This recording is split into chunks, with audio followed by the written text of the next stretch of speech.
कितनी खुश थी मैं जब मेरी भाभी ने मुझे अपने पोते के जनेऊ संस्कार में बुलाया था। मन में ढेरों उत्साह भर मैं तैयारी में जुट गई थी। सबके कपड़े खरीदने के लिए अपने वर्षों की बचत को जो गुल्लक में जमा कर रखी थी तोड़कर बेटे को दे दिया था। आने जाने और बाकी सब खर्च के लिए जब बेटे ने हाथ उठा दिए और कहा, माँ मेरे पास तो जो पैसे थे उनसे आपकी बहू और पोते पोती के लिए नए कपड़े खरीद लिए। अब आने जाने का खर्च आप देख लो। मेरे हाथ के वो चमकते सोने के कंगन जिस पर बहू की नज़र बहुत समय से थी, आखिर उसे ही उतार कर बेटे को दे दिया। भाभी के घर जाना है, उनकी बहू बेटे बेटियां और पोते पोतियां सबके लिए कुछ न कुछ तो ले ही जाना होगा।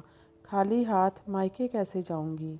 भाई के जाने के बाद पहली बार ही तो उनके घर जा रही थी। मेरे साथ साथ मेरी बहू अंजू भी तो कितनी खुश नज़र आ रही थी।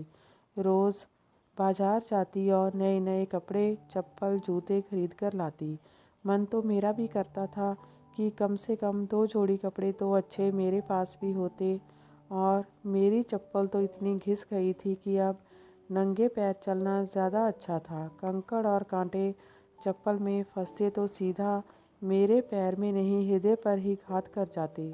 जिन पेटों पर इतना खर्च किया पढ़ाने लिखाने और उनकी हर फरमाइश पूरी करने में, आज जब वो इतना कमाते हैं तो अपनी माँ की घिसी हुई चप्पल उन्हें नज़र नहीं आती। मेरे बेटे बहू को कभी मेरी ज़रूरत का ध्यान ही नहीं रहता। अंजू का उत्साह देखते ही बनता था। मैं भी खुश थी कि बहू का स्वभाव बदल रहा है और वो अब मुझ पर चीखती भी नहीं थी पहले की तरह। उसने तो मुझे अपने कमरे तक ही सीमित कर दिया था। पर एक दिन पड़ोस वाले मिश्रा जी की बहू से जब वो बात कर रही थी तो मैं वहीं से गुजर रही थी। उसकी बात सुनकर आंखों से बहते हुए आंसुओं को रोक नहीं पाई और अपने कमरे में आकर इनकी फ़ोटो को गले लगाकर खूब रोई। क्यों छोड़कर चले गए आप मुझे इस तरह। आज आपकी बहू मुझसे छुटकारा पाने के लिए ही तो मेरे भाई की घर मुझे छोड़ने जा रही है। कह रही थी अब इस बुढ़िया को वापस नहीं लाएंगे, अपना वही रहेगी और मैं यहाँ चैन से रह पाऊँगी। मैंने तो कभी कोई रोक टोक नहीं की, उसके किसी काम में दखल नहीं दिया। फिर क्यों मैं उसे फूटी आँख नहीं सुहाती। रात पर पति की फ़ोटो से बात करते हुए मेरी आँख लग गई। चादर मेरे आंसुओं से भीगी हुई थी। सुबह जब नींद खुली तो मैंने फैसला कर लिया था, अपने बहू बेटे से अपमानित होने से अच्छा है अपने भाई के घर ही चली जाऊं। भाई नहीं है अब तो भाभी और मेरे भतीजे भतीजी और उनके बच्चे सब तो हैं। अपनी बाकी की ज़िंदगी अब वहीं रहूँगी। 2 दिन बाद मैं अपने बेटे बहू के साथ अपनी भाभी के घर आ गई। बड़ा सा आलीशान घर रंग बिरंगे बिजली के बल्ब से चमक रहा था। अगले दिन ही जनेऊ था मेरे मंझले भतीजे के बेटे का। भाभी तो मुझे देखकर चहक उठी थी और गले लगाकर बोली, रमा बहुत अच्छा किया आप आ गई। अब मैं आपको यहाँ से नहीं जाने दूँगी। मैं खुश थी, यही तो चाहती थी मेरी बहू और मैं भी। पर कैसे कहती मन की बात।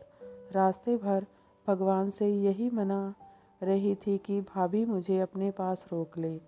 भाभी की बहुओं और सबके लिए लाए सामान को दिया तो सबने कहा इसकी क्या ज़रूरत थी। बुआ जी आप आ गए, बच्चे को आशीर्वाद देने, वही बहुत है। मेरे कपड़े और चप्पलें देख मंद मंद मुस्कुराते और कानाफूसी कर मेरा मजाक उड़ाते सुना था। बहुत बड़ी पार्टी का आयोजन किया था मेरे भतीजों ने। सभी औरतें एक से एक बढ़कर कपड़े और जेवर से सजी हुई थी। मेरे पास तो ले देकर बस वो एक जोड़ी सोने के कंगन ही बचे थे जो यहाँ आने के लिए उन्हें भी बेचना पड़ा। मटमैले सफ़ेद रंग की पैबंद लगी साड़ी पहने जब बालों को ठीक कर रही थी तो भाभी ने एक साड़ी मुझे दी और कहा, रमा बहुत से बड़े बड़े लोग आ रहे हैं तो क्या सोचेंगे आपको ऐसे कपड़ों में देखकर। ये पहन लीजिए। आप पर जचेगा। आपके लिए नए कपड़े लाने का समय ही नहीं मिला। मेरी साड़ी बिल्कुल नई है, बस एक आध बार ही पहनी हुई होगी मैंने। आपसी उम्र और रिश्ते दोनों में बड़ी हूँ, तो क्या आप मेरे कपड़े नहीं पहन सकती? मैंने भी तो वो साड़ी सहर्ष स्वीकार कर ली। हल्के बादामी रंग पर सुनहरा बॉर्डर बहुत जच रहा था। कितने सालों बाद कुछ अच्छा पहनना था। जब उसकी बहुओं ने देखा तो आपस में कह रही थी, सासू माँ ने सबको नए कपड़े दिए पोते के जनेऊ में, और अपनी ननद को अपनी पुरानी पहनी हुई साड़ी दी। ये साड़ी तो सासू माँ ने कितनी पार्टी में पहनी है, सब देखते ही पहचान जाएंगे। कोई बात नहीं, भाभी की ही पहनी हुई साड़ी है ना, मैंने अपने मन को समझाया। 4 दिन बाद बहू और बेटे गांव वापस जा रहे थे। मुझे भाभी और भतीजों ने ज़बरदस्ती रोक लिया। ऐसा ही तो मेरी बहू चाहती भी थी। कुछ दिन बहुत अच्छे बीते। बढ़िया बढ़िया कपड़े पहनने को मिलते और स्वादिष्ट भोजन मिलता। मेरी कई सालों से काम करने की आदत बिल्कुल छूट गई थी। जब से बहू आई, कुछ करने ही नहीं देती थी। आप अच्छा खाना नहीं बनाती, बिल्कुल गले से नीचे नहीं उतरता आपके बेटे के। मैं तो इतना फीका खाना खा ही नहीं सकती। रोज़ रोज़ होटल से मंगवाना संभव नहीं है। आप आराम करो, मैं खाना बनाऊंगी। मेरा बेटा जो 30 साल से मेरे हाथ के बने खाने को उंगलियां चाट कर खाता था, अब उसी के गले से नहीं उतरता वही खाना। औरत के हाथ से जब रसोई घर की बागडोर छीन ली जाती है, तो बिन प्राण के शरीर बनकर रह जाता है उसका जीवन। बस वही मेरी हालत थी। मैं पहले आलसी नहीं थी, पर जब कोई काम ना करे तो दिन भर नींद आएगी ही। यह उन दवाइयों का भी असर था जो बहू मुझे रोज़ सुबह उठते ही देती थी, जिसके खाने के बाद मैं दिन भर अलसाई सी रहती। मेरे भतीजों और उनकी पत्नियों को अखरने लगा था कि बुआ किसी काम में हाथ नहीं बटाती। वो मुझे हर काम के लिए ताने देते, कहते, बुआ आज दिन में सोना नहीं है, आपको अचार के लिए आम काटना है, आंगन में घास उगाई है, आज शाम तक आप आंगन चकाचक कर देना। बारिश का मौसम है, पर कपड़े तो सुखाना ही है ना, आप पूरा ध्यान रखिएगा। धीरे धीरे मुझे हर समय खुद का अपमान होते दिख रहा था। इससे अच्छा तो अपने घर में बेटे बहू से अपमानित होती थी, वही ठीक था। भाभी भी हरदम मेरी खुराक पर ताने कसती। इस उम्र में भी इतना कैसे खा लेती है रमा। एक दिन जब मैंने देखा भाभी की बड़ी बहू ने सबकी थालियों की झूठा बचा हुआ खाना एक थाली में रखा और मुझे वही खाने को दिया। वो 6 महीने जिल्लत भरी ज़िंदगी से परेशान हो उठी थी। तब घर की बहुत याद आती।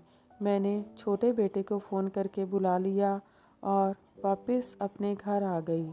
मायके का एक कड़वा शब्द भी जहर के समान है। उनके दिए सभी कपड़ों को वही छोड़कर अपनी वही पुरानी साड़ी और टूटी चप्पल पहने जब निकलने लगी तो भाभी ने समझाया, बेकार जा रही हो, यही तो कितना बढ़िया से रह रही हो, बस खाना और सोना ही तो है तुम्हारा जीवन। अच्छा जा ही रही हो तो ये कपड़े क्यों छोड़े जा रही हो। और फिर वही अपनी पैबंद वाली पुरानी साड़ी पहन ली। कैसे उन्हें समझाती, साड़ी के फटने पर पैबंद लगाकर पहना जा सकता है, पर रिश्तों पर लगी पैबंद संभालना बहुत मुश्किल है। इससे अच्छा अपने बहू बेटों के साथ ही रहना है। जब घर में अपमान मिलता है तो बाहर वालों को भी मौका मिल जाता है। खुद को बदलना होगा। मेरा घर मेरा ही है, बहू के आने से पहले भी और उसके आने के बाद भी।